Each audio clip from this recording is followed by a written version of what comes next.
Educational creativity চ্যানেলে সকলকে স্বাগত। সেন্সাস অন ডিউটি সংক্রান্ত মামলা দায়ের কলকাতা হাইকোর্টে। কবে শুনানি হলো, রিট কপি কী কী রয়েছে, কোন গ্রাউন্ডে মামলা, বিস্তারিত আপনাদেরকে শোনাবো।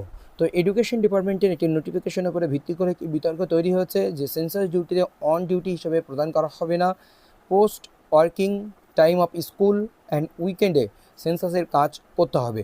আর্জেন্ট মোশনে মামলাটি লিভ নিয়ে শুনানি করানো হবে, তার জন্য মামলাটি লিস্টেড হয়েছে। এইদিকে 1948-এর 15A অ্যাক্ট সেন্সাস অনুযায়ী সেখানে বলা আছে যে সেন্সাস ডিউটি করলে তাদেরকে যারা মূল জায়গায় কর্মরত সেই ডিউটির অংশ হিসেবে ধরা হবে। আপনারা সবাই জানেন, এই বিষয়টি অবগত হয়ে গেছেন ইতিমধ্যে, কারণ আপনাদের সকলেরই ট্রেনিং প্রক্রিয়া শেষ হয়ে গেছে। তো এই নিয়ে মামলা দায়ের হচ্ছে। বা অন্যদিকে আমরা দেখেছি যে সেন্সাসকে অন ডিউটিকে মান্যতা দিয়ে অন্যান্য মিউনিসিপ্যালিটি বা ব্লকগুলোতে অ্যাপয়েন্টমেন্ট লেটারও ইস্যু করে দিয়েছে। তো চলুন আমরা পুরো বিষয়টি একটু দেখে নিই। কোন বেঞ্চে মামলা? The honourable justice Krishna Rao on 11/8/2026 or as soon as the business of the court would permit pursuant to the leave granted by his lordship 7/8/2026। আজই মামলা লিভ গ্রান্টেড হলো। আর্জেন্ট মোশনে মামলা শোনার জন্য অনারেবল জাস্টিস কৃষ্ণ রাওয়ের বেঞ্চে 11/8/2026। তো ফাইলিং নাম্বার এত, registration number 2040802026। First hearing date 11 August 2026 এবং next hearing date 11 August 2026। Petitioner হচ্ছে অঙ্কন সরকার অ্যান্ড ওআরএস অ্যাডভোকেট দুর্লভ দে। এবার বিষয়টি দেখুন, এই মামলাটিতে যারা অ্যাডভোকেটরা দাঁড়াবেন তাদের সহযোগিতা করার জন্য অবশ্যই আপনারা সহযোগিতার হাত বাড়িয়ে দেবেন, কারণ ইকোনমিক্যাল একটা বিষয় তো রয়েছে। যারা মামলা করেছেন, যারা এর সঙ্গে যাদের স্বার্থ জড়িত, অবশ্যই তারা সহযোগিতার হাত বাড়িয়ে দেবেন, এই রিকোয়েস্টটা আপনাদের নিকট আমার থাকলো। তো এরপরে আমরা নিচের দিকে আসলে দেখতে পাবো synopsis of fact. The petitioner are school teacher at different school in different districts in the state of West Bengal. They are deployed as census officials by appointment letters on various dates. 3/8/2026, the Joint Director of the School Education West Bengal by Memo number Ato directed that census shall be done in a way that it does not hamper academic activities of a student. Student academic activities hamper hobe na. Aggrieved by the notification, the writ petition begged to move this application under Article 2 to 6 of the Constitution of India. Constitution of India অনুযায়ী যে বলা হয়েছে সেই অনুযায়ী তারা বে করেছে এবং তারা হাইকোর্টে দ্বারস্থ হয়েছে।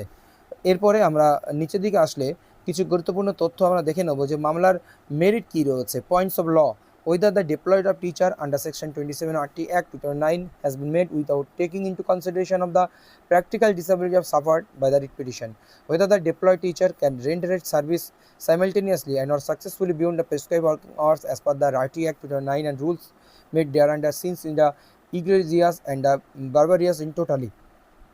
এরপরে নিচের দিকে আমরা আরও একটি জিনিস দেখব: whether the respondent authorities can remain inactive without exercise power conferred by the statute in relieving them of duty of rendering a national service in the census 2027 process and or declaring them as on duty during the course of their rendering service in decennial population census. যে 10 বছর অন্তর যে population সেন্সাসে on duty প্রদান করার যে act রয়েছে সেই অ্যাক্টের কথা এখানে স্পষ্টভাবে উল্লিখিত হয়েছে, সেগুলো আমরা দেখে নেবো। চলুন আমরা নিচের দিকে আমরা যদি আসি, তো আমরা এখানে দেখতে পাবো কিছু পয়েন্ট, গুরুত্বপূর্ণ পয়েন্ট যে মামলার ক্ষেত্রে তুলে ধরা হয়েছে। Your petition is stated by individual appointment deployment order issued under the census act 1948 as the affected teacher have been appointed as enumerators and so supervisor for the census of India 2027 house listing and house census operation after completion of the required training program. Therefore, photocopies of messages depositing deployed as enumerator for census 2027 along with the specimen appointment order and allotment of the enumerator list are annexed hereto and collectively marked as ATO.